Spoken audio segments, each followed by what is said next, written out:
Se han hecho mucho daño entre ellos, con terrorismo, militarmente, etcétera, pero es un odio hasta cierto punto irracional porque son lo mismo. Ambos pertenecen a la misma etnia hindú o india, solamente que tienen diferente religión, y los británicos los dividieron en dos países: Pakistán para los indios musulmanes y la India para los indios de religión hindú y otras creencias, de modo que no deberían de odiarse, y aún así sucede.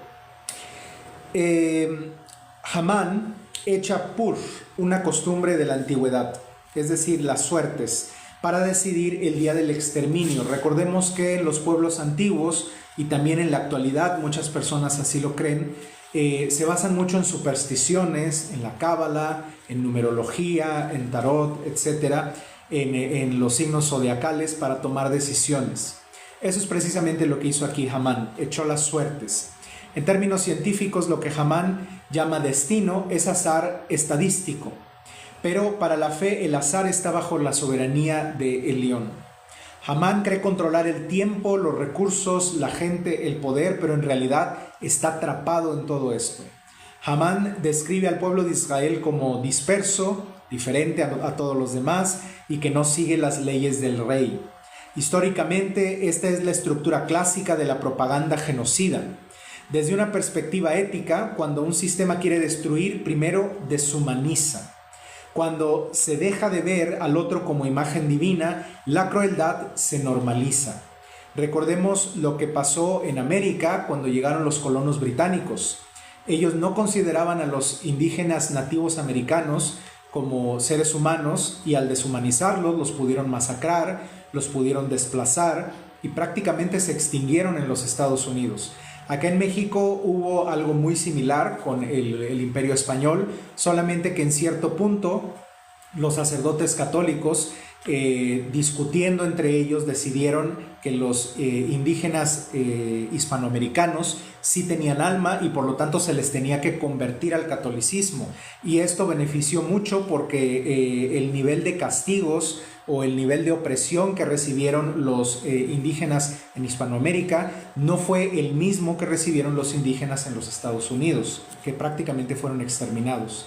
Del mismo modo está sucediendo hoy en Palestina, donde los políticos israelíes llaman animales o bestias humanas a los palestinos, quienes solamente quieren vivir en paz y quieren estar tranquilos en su tierra, pero pues los invasores les deshumanizan para poder exterminarlos. Pues bien, Hamán ofrece 10,000 talentos de plata, es decir, la destrucción del otro se financia. La opresión siempre tiene un patrocinador. El rey entrega su anillo, el sello legal del imperio. La halajá enseña: sellar sin discernir es pecado, poder sin responsabilidad es peligro. Aquí lo vemos, el rey ni siquiera se preocupa por revisar qué es lo que va a hacer Hamán. Simplemente entrega su anillo, Hamán sella lo que él quiere y el rey no se hace responsable. El rey no pregunta, no investiga, no consulta. El mal florece cuando el líder cuando el líder renuncia a pensar. Y la ciudad de Shushan, o Susa en español, estaba perpleja. No dice que apoyaba, no dice que celebraba, solo dice que había una gran confusión. Esto no solo se refiere a los judíos de aquel tiempo, sino que se refiere a las personas que no eran judías dentro del imperio y que estaban aterrorizadas por este decreto. La confusión es el síntoma de una sociedad que ha perdido su centro moral. Y aquí está la enseñanza práctica para nosotros. El mal no empieza cuando lo malo actúa, sino cuando lo bueno calla. Esther 3, capítulo 3 nos enseña, número 1, el verdadero grande es quien no necesita que lo reverencien. No debemos de ser como Hamán, que siempre exigía que la gente se inclinara ante él. Número 2, la identidad espiritual protege del servilismo. Estaremos mucho menos dispuestos a ser esclavos o servidores ciegos si tenemos una espiritualidad, una identidad espiritual fuerte. Número 3, el ego herido puede convertirse en violencia contra multitudes.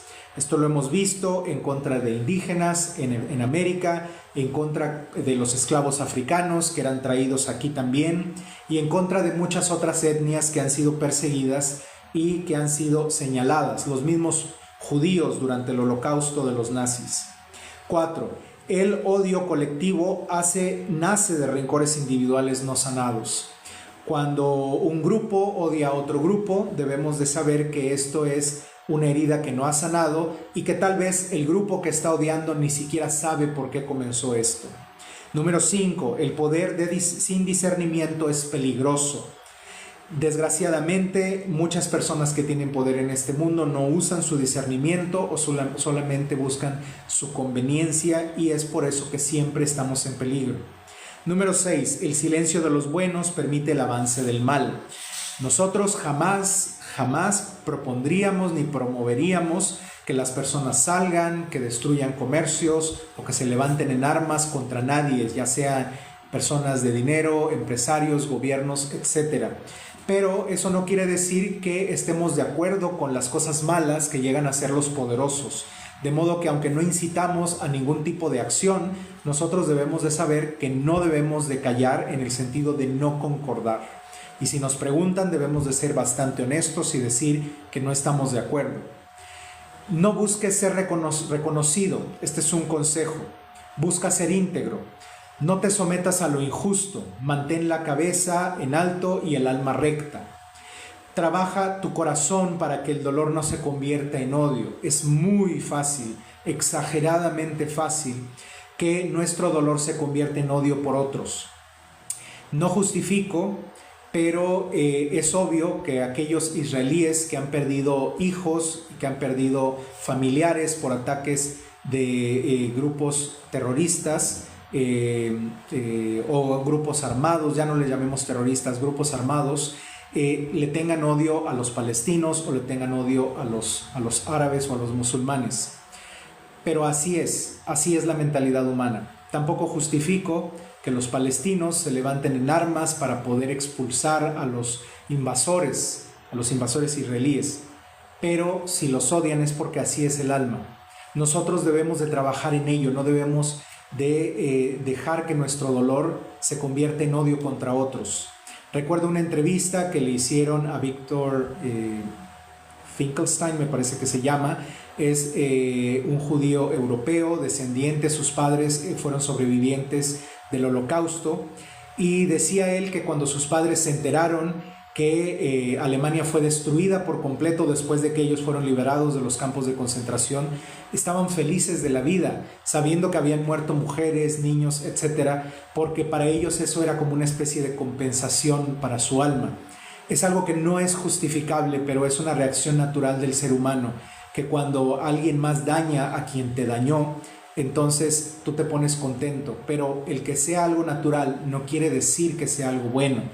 Nosotros, como ebionitas, estamos llamados a sobreponernos a nuestra naturaleza en muchos sentidos y ser mejores personas de lo que el ser humano común y corriente es.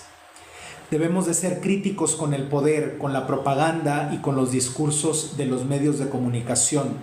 Y cuando veamos injusticias, no callar, porque Mordejai no se inclinó y por su firmeza todo un pueblo vivió.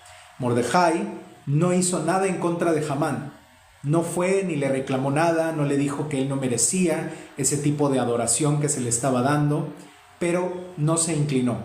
Este es exactamente la halajá que nosotros debemos de seguir, en silencio, en nuestro hogar, sin hacer propaganda de nuestras ideas. Podemos nosotros no aceptar el mal.